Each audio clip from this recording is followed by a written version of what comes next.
Waktu yang diberkati untuk ibadat hari Sabat sudah tiba. Hari ini, mari kita mempelajari firman Tuhan yang bertajuk Akibat orang yang mungkar terhadap Tuhan dan hasil orang yang setia. Alkitab memberi kita banyak ajaran dan pengajaran tentang perintah Tuhan.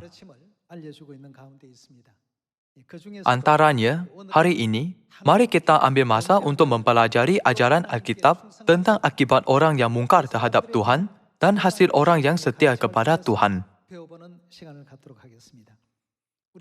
Dalam buku Wahyu bab 2, Tuhan memberi kesedaran seperti ini. Hendaklah engkau setia sampai mati, dan aku akan mengaruniakan kepadamu mahkota kehidupan. Melalui catatan Rasul Yohanes, Tuhan menyedarkan semua manusia kehendaknya.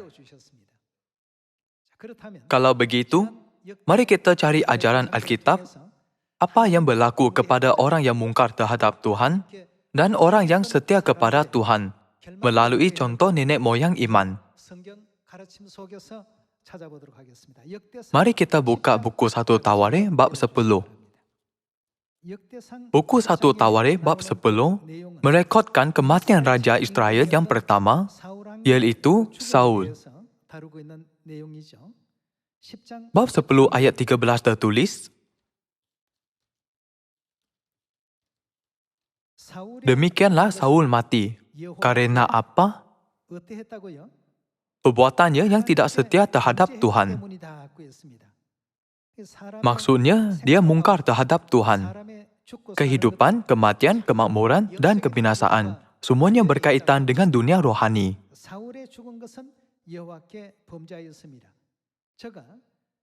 Oleh karena ia tidak berpegang pada firman Tuhan, dan juga karena ia telah meminta petunjuk dari arwah, dan tidak meminta petunjuk Tuhan. Sebab itu Tuhan membunuh dia dan menyerahkan jabatan raja itu kepada Daud bin Isai. Sama ada perjanjian lama atau perjanjian baru, ada banyak rekod orang yang mungkar terhadap Tuhan. Mereka mendakwa percaya kepada Tuhan, namun apabila ada perubahan dalam keadaan, mereka segera meninggalkan Tuhan, mungkar, mengkhianatinya, dan mengabaikan semua ajaran, perintah, ketetapan, serta hukumnya. Alkitab menyatakan ini sebagai mungkar, kerana mereka mungkar terhadap Tuhan. Ia tidak berpegang pada firman Tuhan, dan juga kerana ia telah meminta petunjuk dari Allah, iaitu bomoh. Saul minta petunjuk dari orang seperti itu daripada tanya kepada Tuhan. Sebab itulah Tuhan membunuh dia dan memberi semua kekuasaannya kepada Daud anak Isai. Kita dapat lihat pengajaran ini dalam Alkitab. Mari kita lihat buku 2 Tawarikh bab 12. Pada zaman ini, Anda mahu diingati sebagai orang yang mungkar terhadap Tuhan atau orang yang setia kepadanya? Mari kita baca buku 2 Tawarikh bab 12 ayat 1. Dari bab 12 ayat 1, kita dapat lihat sejarah Raja Rehabiam, anak Raja Salomo. Rehabiam beserta seluruh Israel, bagaimana? Meninggalkan hukum Tuhan. Ketika kerajaannya menjadi kokoh dan kekuasaannya menjadi teguh. Rehabiam menjadi sombong apabila dia melihat tenteranya menjadi kuat. Dan negara-negara jiran menghormati serta takut akan Israel. Rehabiam beserta seluruh Israel meninggalkan hukum Tuhan. Ayat 2. Tetapi pada tahun kelima zaman Raja Rehabiam, majulah Sisak, Raja Mesir, menyerang Yerusalem, kerana mereka berubah setia terhadap Tuhan. Seperti itu, banyak perkara yang malang berlaku kepada orang yang mungkar terhadap Tuhan.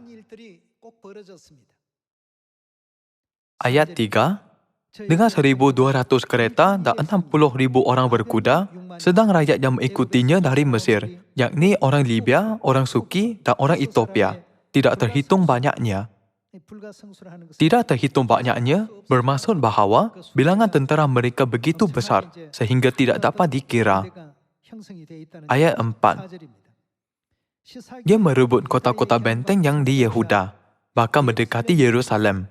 Nabi semaya datang kepada Rehabiam dan pemimpin-pemimpin Yehuda yang berkumpul di Yerusalem berhubung dengan ancaman Sisak dan berkata kepada mereka, "Beginilah firman Tuhan, kamu telah meninggalkan aku. Oleh sebab itu, aku pun meninggalkan kamu, juga dalam kuasa Sisak." Seperti itu, sama ada Rehabiam atau Saul, apabila mereka mungkar terhadap Tuhan, hal-hal yang tidak baik dan malang pasti menimpa mereka. Mengapa Tuhan merekodkan semua peristiwa ini dalam Alkitab? Semua yang berlaku pada masa lalu ditulis untuk mengajar kita. Pada zaman ini, mengapa Tuhan memberi kita pengajaran ini? Ini kerana orang yang mungkar terhadap Tuhan bukan hanya ditimpa musibah fizikal, tetapi juga musibah rohani.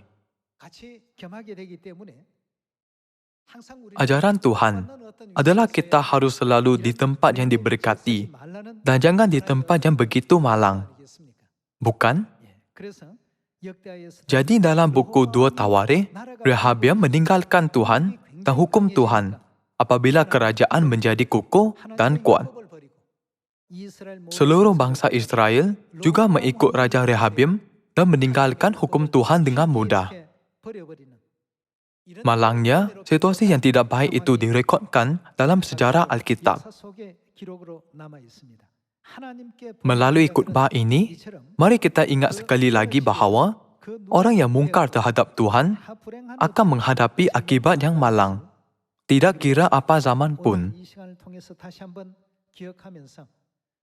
Mari kita selalu berdoa dan berjaga-jaga agar dapat sentiasa setia terhadap Tuhan.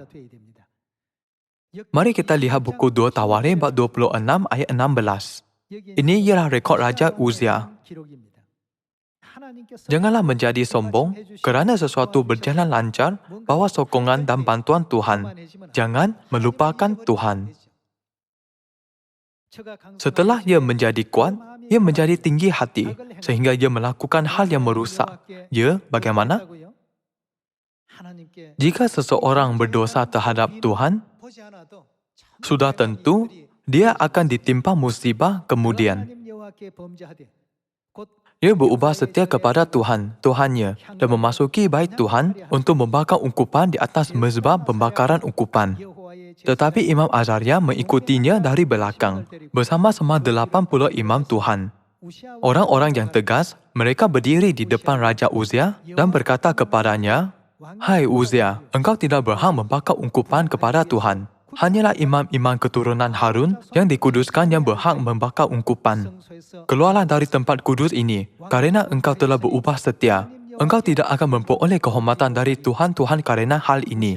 Tetapi Uzia dengan bokok ungkupan di tangannya untuk dibakar menjadi marah. Sementara amarahnya meluap terhadap para imam, timbullah penyakit kusta pada dahinya di hadapan para imam di rumah Tuhan, dekat mezbah pembakaran ungkupan. Ayat 20 tertulis, imam kepada Azaria dan semua imam lainnya memandang kepadanya dan sesungguhnya ia sakit kusta pada dahinya. Cepat-cepat mereka mengusirkan dari sana dan dia sendiri tergesa-gesa keluar kerana Tuhan telah menimpakan tulah kepadanya. Raja Uzia sakit kusta sampai kepada hari matinya dan sebagai orang yang sakit kusta, ia tinggal dalam sebuah rumah pengasingan. Kerana ia dikucilkan dari rumah Tuhan dan Yotam, anaknya, mengepalai istana raja dan menjalankan pemerintahan atas rakyat negeri itu. Tugas raja adalah berbeza dengan tugas imam. Para imam bertanggungjawab untuk membakar ungkupan dan beribadah kepada Tuhan. Tetapi, Raja Uzia melanggar batasan tugas imam. Jadi, Tuhan menjadi sangat marah. Tuhan telah memberi semua hukum. Dia menguduskan imam sahaja, iaitu keturunan Harun, untuk membakar ungkupan kepadanya. Namun, Raja Uzia mengabaikan dan memandang rendah ketetapan Tuhan serta berfikir, "Aku ialah raja. jadi aku boleh buat apa-apa pun. Dengan fikiran sebegitu, dia bahkan ingin melakukan kerja imam untuk membakar ukupan. Pada masa itu, dia berdosa terhadap Tuhan. Jadi, Tuhan biar dia dikena penyakit kusta. Raja Uzia terpaksa tinggal di rumah pengasingan. Maksudnya, dia di kuarantin. Dia hidup dalam kuarantin dan akhirnya menamatkan hidup sebagai raja yang malang. Sekarang, melalui Alkitab, kita melihat raja-raja yang mendakwa bahawa mereka melayani Tuhan. Bukan semua raja, namun kebanyakan yang menjalani kehidupan dengan mungkar terhadap Tuhan. Apabila Tuhan membantu mereka, biar semuanya berjalan lancar, menguatkan negara mereka, meninggikan kekuasaan dan kewibawaan mereka, mereka pasti mengkhianati Tuhan. Sebab itulah Tuhan berfirman, walaupun ada hal seperti itu, jangan melupakan Tuhan. Dalam Alkitab, ada banyak rekod Nabi yang menegas dan menggalakkan kesetiaan kepada Tuhan. Mari kita lihat bab 28. Buku 2 Tawarikh bab 28 ayat 16. Pada waktu itu, Raja Ahaz menyuruh utusan kepada Raja Negeri Asyur untuk memohon bantuan kerana orang Edom telah datang pula dan mengalahkan Yehuda serta mengangkut tawanan-tawanan. Orang-orang Filistin juga telah menyerbu kota-kota di daerah bukit dan di tanah Negeb Yehuda. Mereka pun merebut Bet-Semes, Ayalon, Kederoth, Soko dengan segala anak kotaknya, Timnah dengan segala anak kotaknya, dan Gomzo dengan segala anak kotaknya, dan menetap di kota-kota itu. Demikianlah Tuhan merendahkan Yehuda oleh kerana Ahaz, Raja Israel itu, membiarkan kebiadaban berlaku di Yehuda. Dan bagaimana? Raja Ahaz juga berdosa besar terhadap Tuhan. Tuhan merendahkan Yehuda kerana Ahaz berubah setia kepada Tuhan. Ayat 20. Maka datanglah Tilgat-Pilneser, Raja Negeri Asyur, kepadanya hanya bukan membantu dia, melainkan menyesatkannya. Raja Ahaz meminta bantuan Raja Asyur. Raja Asyur datang, tetapi dia tidak membantu atau menyokong Israel. Sebaliknya, Raja Asyur menganiaya Raja Ahaz dan menindasnya. Ayat 21. Walaupun Ahaz merampas barang-barang dari rumah Tuhan, dari rumah raja, dan dari rumah-rumah para pemimpin, dan menyerahkan semua itu kepada Raja Negeri Asyur, namun, perbuatannya itu tidak menguntungkan dia. Walaupun Raja Ahaz cuba merasuai Raja Asyur, dia tidak dapat mengubah hati Raja Asyur. Ayat 22. Dalam keadaan terdesak itu, Raja Ahaz ini malah semakin berubah setia terhadap Tuhan. Walaupun selepas mungkar terhadap Tuhan, dia melakukan dosa yang lagi besar. Ayat 23. Bagaimana?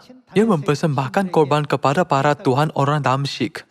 Dia bahkan mempersembahkan korban kepada para tuhan lain atas kehendak sendiri. Dia mempersembahkan korban kepada para tuhan orang Damsyik yang telah mengalahkan dia. Pikirnya, dia membantu raja-raja orang Aram adalah para tuhan mereka. Kepada merekalah aku akan mempersembahkan korban, supaya mereka membantu aku juga. Tetapi tuhan-tuhan itulah yang menjadi sebab keruntuhan bagi dia, dan bersama-sama dengan dia bagi seluruh Israel. Para tuhan raja-raja orang Aram sebaliknya menjadi sebab keruntuhan dan memusnahkan Raja Ahaz. Para tuhan itu sama sekali tidak membantu Israel. Semua ini buat dia semakin mungkar terhadap Tuhan. Ayat 24 tertulis, Ahaz mengumpulkan perkakas-perkakas rumah Tuhan dan menghancurkannya, memusnahkan semua perkakas di rumah Tuhan. Dia menutup pintu rumah Tuhan, lalu membuat mezbah-mezbah bagi dirinya di segenap penjuru Yerusalem. Ayat 25. Di tiap-tiap kota di Yehuda, dia membuat bukit-bukit pengorbanan untuk membakar korban bagi Tuhan lain. Dengan demikian, dia menyakiti hati Tuhan, Tuhan nenek moyangnya. Selebihnya dari riwayatnya dan seluruh tingkah langkahnya dari awal sampai akhir, sesungguhnya semuanya itu tertulis dalam kitab Raja-Raja Yehuda dan Israel. Kemudian Ahaz mendapat perhentian bersama-sama dengan nenek moyangnya dan dikuburkan di dalam kota di Yerusalem. Tetapi ia tidak dibawa ke perkuburan raja-raja Israel. Memandangkan dia ialah raja yang sebegitu, dia tidak dapat ditempatkan di kubur raja-raja Israel. Maka Hizkia anaknya menjadi raja menggantikan dia. Sekarang, kita lihat iman dan perbuatan raja-raja seperti Raja Rehabiam, Raja Saul, Raja Uzia, Raja Ahaz yang pernah mendakwa percaya kepada Tuhan.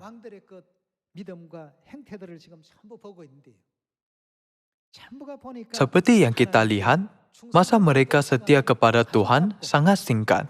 Seringkali mereka mungkar. Walaupun mereka ialah raja, sesetengah tidak dapat ditempatkan di kubur raja-raja. Ada yang menghidap penyakit kusta seumur hidup dan ada bahkan diserang oleh bangsa lain. Berdasarkan fakta yang tertulis tentang raja-raja ini dalam Alkitab, kita mesti tidak boleh mungkar Tuhan dan mungkar terhadap Tuhan seperti mereka.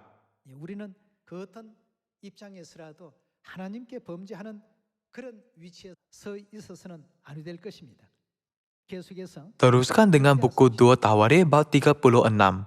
Ini ialah raja-raja Israel dan Yehuda yang mendakwa percaya kepada Tuhan. Melalui fakta bahawa bahkan raja-raja Israel dan Yehuda pun boleh dalam kemungkaran, Tuhan memberi pengajaran yang berharga kepada kita yang hidup pada zaman ini, agar jangan mungkar terhadapnya, tetapi sentiasa setia kepadanya dalam apa jua situasi pun. Mari kita lihat bab 36 ayat 11. Buku 2 Tawarikh bab 36 ayat 11. Zedekia berumur 21 tahun pada waktu ia menjadi raja. Ini ialah rekod tentang Raja Zedekia. Dan 11 tahun lamanya memerintah di Yerusalem. Ia melakukan apa yang jahat di mata Tuhan, Tuhannya, dan tidak merendahkan diri di hadapan Nabi Yeremia yang datang membawa pesan Tuhan. Lagi pula, ia memberontak terhadap Raja Nebukadnezar yang telah menyuruhnya bersumpah demi Tuhan. Ia menegarkan tengkuknya dan mengeraskan hatinya dan tidak berbalik kepada Tuhan, Tuhan Israel.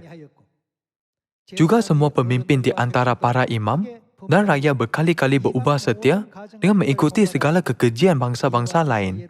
Rumah yang dikuduskan Tuhan di Yerusalem itu dinajiskan mereka. Namun Tuhan nenek moyang mereka, berulang-ulang mengirim pesan melalui utusan-utusannya kerana ia sayang kepada umatnya dan tempat kediamannya. Tetapi mereka, bagaimana? Memandangkan raja mungkar, semua rakyatnya pun ikut. Tetapi mereka mengolok-olok utusan-utusan Tuhan itu. Bagaimana? Menghina segala firman-Nya. Dan bagaimana? Mengejek nabi-nabinya. Oleh sebab itu, murka Tuhan bangkit terhadap umat-Nya, sehingga tidak mungkin lagi pemulihan. Tuhan menggerakkan Raja orang Kasdim melawan mereka. Raja itu membunuh taruna mereka dengan pedang dalam rumah kudus mereka dan tidak menyayangkan taruna atau gadis, orang tua atau orang ubanan.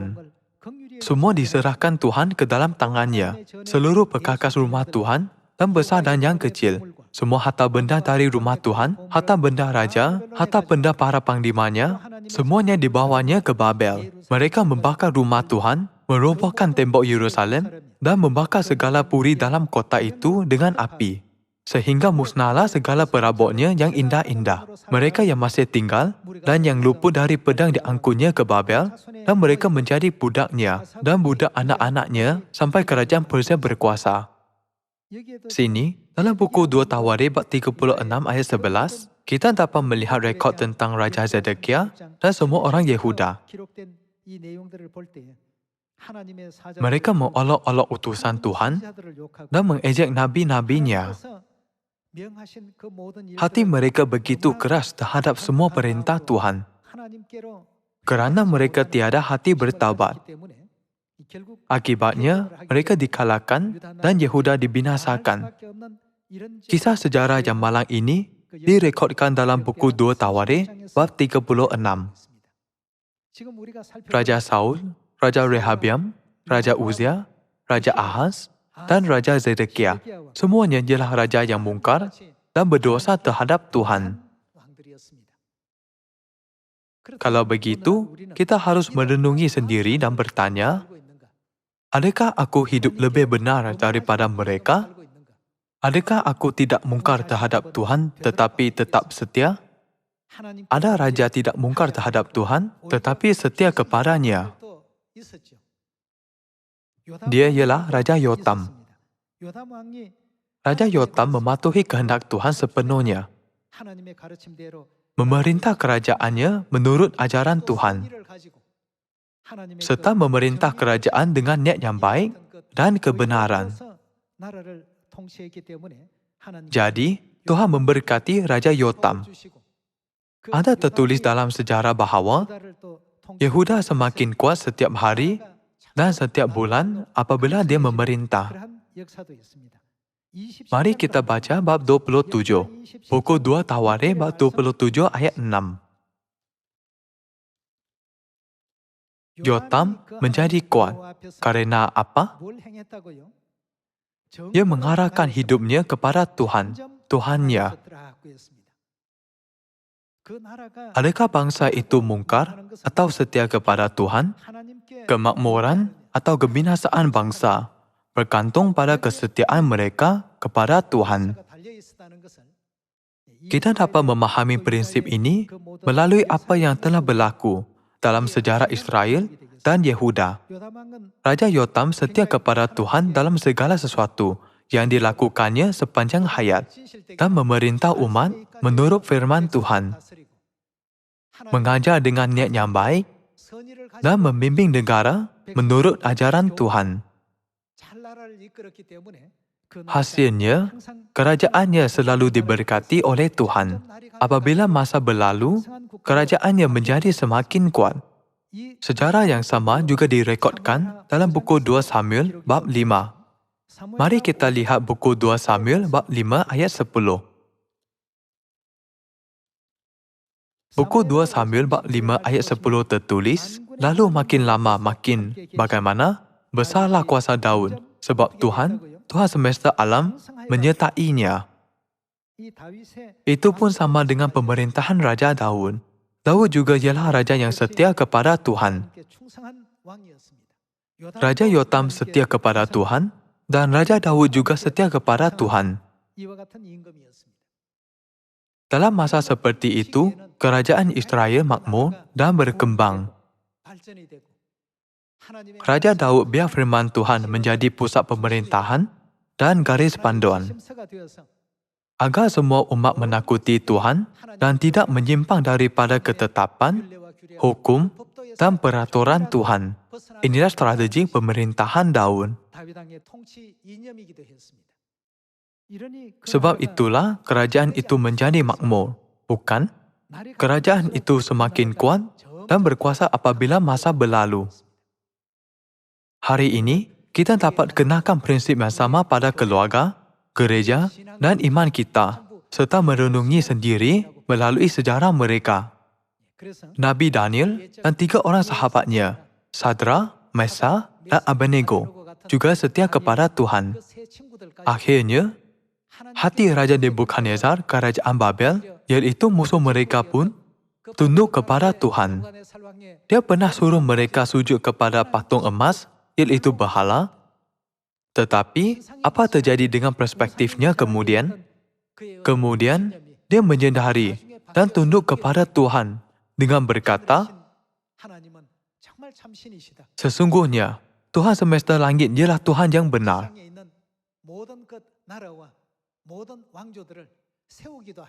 Dia mempunyai kewibaan dan kuasa untuk mendirikan serta memusnahkan semua kerajaan dan dinasti di bumi. Apabila dia menyedarinya, Tuhan memulihkan semua kuasa kerajaannya seperti dahulu. Kita dapat melihat sejarah ini direkodkan dalam buku Daniel, bukan? Memandangkan Sadra, Mesa, Abednego, dan Daniel semua setia kepada Tuhan. Tuhan menyelamatkan mereka dari perapian yang bernyala-nyala dan dari sarang singa.